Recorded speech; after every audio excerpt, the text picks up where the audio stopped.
વાવથરાદ તાલુકામાં સ્થાનિક સ્વરાજ્યની ચૂંટણીને લઈને રાજકીય માહોલ દિવસેને દિવસે ગરમાતો જઈ રહ્યો છે। આવનારી તાલુકા પંચાયતની ચૂંટણીમાં વિવિધ રાજકીય પક્ષો પોતાના ઉમેદવારોને મેદાનમાં ઉતારી રહ્યા છે। ત્યારે નારોલી કરબુણ તાલુકા પંચાયત બેઠક પર કોંગ્રેસે પોતાના દાવ મજબૂત બનાવ્યો છે। આ બેઠક પર કોંગ્રેસ પાર્ટીએ જલુભા ચૌહાણને સત્તાવાર ઉમેદવાર તરીકે જાહેર કર્યા છે। ઉમેદવારી જાહેર થતાં જ કોંગ્રેસના કાર્યકરોમાં ખુશીની લહેર જોવા મળી રહી છે અને વિસ્તારમાં ચૂંટણી પ્રચારને તેજ બનાવવામાં આવ્યો છે। જલુભા ચૌહાણ લાંબા સમયથી સ્થાનિક સ્તરે સામાજિક અને રાજકીય ક્ષેત્રે સક્રિય રહ્યા છે। તેમના વિસ્તાર સાથેના જોડાણ અને જનસંપર્કને ધ્યાનમાં રાખીને પાર્ટીએ તેમને ટિકિટ આપી છે। કોંગ્રેસના નેતાઓએ વિશ્વાસ વ્યક્ત કર્યો છે કે આ બેઠક પર પક્ષને મજબૂત જીત મળશે। હાલમાં ભાજપ અને કોંગ્રેસ વચ્ચે ટક્કર જમવાની સંભાવના છે, જેના કારણે ચૂંટણી વધુ રસપ્રદ બનવાની છે। બંને પક્ષો દ્વારા મતદારોને આકર્ષવા માટે જુદા જુદા પ્રયાસો હાથ ધરવામાં આવી રહ્યા છે। આવતા દિવસોમાં પ્રચાર વધુ જોર પકડશે અને નારોલી કરબુણ બેઠક પર રાજકીય ઘમાસણ વધશે તેવું જણાઈ રહ્યું છે। રિપોર્ટર વિજય ત્રિવેદી, વાવથરા। મને કોંગ્રેસ પાર્ટીએ મારા ઉપર વિશ્વાસ મૂકી અને મને તાલુકા પંચાયતની ટિકિટ આપી છે અને હું નારોલી તાલુકા પંચાયતનો ઉમેદવાર છું।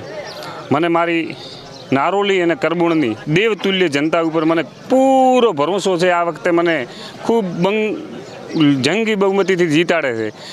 સર્વે કોમ 18 આલમ આ વખતે મારા ભેગા, મારા હૃદયના ટુકડા સમોન પટેલ, રાજપૂત, દરબાર, સર્વ 18 જ્ઞાતિ અત્યારે મારા સાથે જોડાયેલી છે અને હરખથી હરેક આજ મારે આખું ગામ હરખના હાઈવે હિલોળે ચડ્યું છે। બધું પૂરું ગામ આવ્યું છે અને મને ખૂબ સારા મતોથી જીતાડશે। તો એમના વિશ્વાસને હું કાયમ વિશ્વાસ એમના ઉપર કાયમ રહેશે મારો, અને વસ્તીનો વિશ્વાસ મારા ઉપર, મારો વસ્તી ઉપર વિશ્વાસ રહેશે। કાયમ માટે અમે એકબીજાના સંકલનથી, એકબીજાના સહમતિથી કાયમ માટે પ્રેમથી રહેશું અને મારા ગામની અંદર કાયમ પ્રેમ જળવાઈ રહે એવું મારો કાયમના માટે।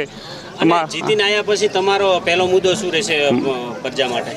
મારો જીતીને આવ્યા પર આમ તો કાયમી માટે હું બનાસકાંઠાનો મહામંત્રી હતો, એટલે કાયમ માટે અમે કોઈ પણ મોંઘવારીનો મુદ્દો હોય, સળગતા મુદ્દા રીસર્વેનો મુદ્દો હોય, આ વખતે હમણાં પૂર આવ્યું હતું તો ખારનો પ્રશ્ન હોય, કાયમ માટે પ્રજા માટે અમે પ્રશ્નો ઉપાડતા અને ઉપાડતા રહીશું પ્રશ્નો, અને સરકારની સામે અમે કાયમ માટે આ પ્રશ્નો વસ્તીના થઈ કાયમ એના માટે અમે લડત હાલતા રહીશું અને અમારી વસ્તીનું જે થાય છે એ મારાથી ટોપું હું કરતો રહીશ। આજે આ ચૂંટણીના અવસરે આપ સર્વ પધાર્યા। કરબુણમાંથી, નારોલીથી, સૌરાખાથી, દરેક જગ્યાએથી નાના મોટા મારા યુવા મિત્રો, વડીલો, બુઝુર્ગો સર્વને ખૂબ ખૂબ આપનો આભાર। આપે આપનો કિંમતી સમય લઈ અને આજે એક સહયોગ કરવાની ભાવનાથી આપ પધાર્યા છો, તો આપનો હું ખૂબ ખૂબ આપના વતી, મારા કુટુંબ વતી આભાર માનું છું। હવે જીલુભા ગેપ ટર્મમાં પણ લડ્યા હતા, એક વખત મને પણ જીતાડ્યો, 2 વખત મને એક સરપંચમાં જીતાડ્યો, ડેલિકેટમાં જીતાડ્યો, એટલે ગામનો તો હું ખૂબ અહેસાન માનું છું। અને આજે બી પણ લોકો મારી વાતને ટાળતા નથી। તમે ગામ લોકો તો આપના ભરોસે અને આપની ખૂબ મારા ઉપર પ્રેમ ભાવના હતી, એટલે આ ભાઈ કે મારી ઈચ્છા છે તો મેં ગામના ભરોસે મેં કીધું તોય ગામ કાઢી નહીં જાય, એટલે થોડી આપ સર્વને મારા 2 હાથ જોડી નમ્ર અરજ છે કે આ વખતે ગામના ઉમેદવાર છે અને ભાઈ અમે લડે છે એ અમારો ભાઈ જ છે, પણ એને 2 ટર્મ તમે વોટ ઘણા આલ્યા છે, તો આ વખતે એક વખત અમને પણ આલી અને જીતાડી અને મૂકશો એવી અપેક્ષા રાખું છું। બાકી આપની સાથે, અમારી સાથે ભૂરાભાઈ જિલ્લા પંચાયતની સીટમાં એને જગસીભાઈને પણ આપણે જીતાડેલા છે, તો આ વખતે ભૂરાભાઈને અમે તમે લમણો રાખી બે પંજા ઉપર વોટ આપી અને ખૂબ વિજય બનાવો।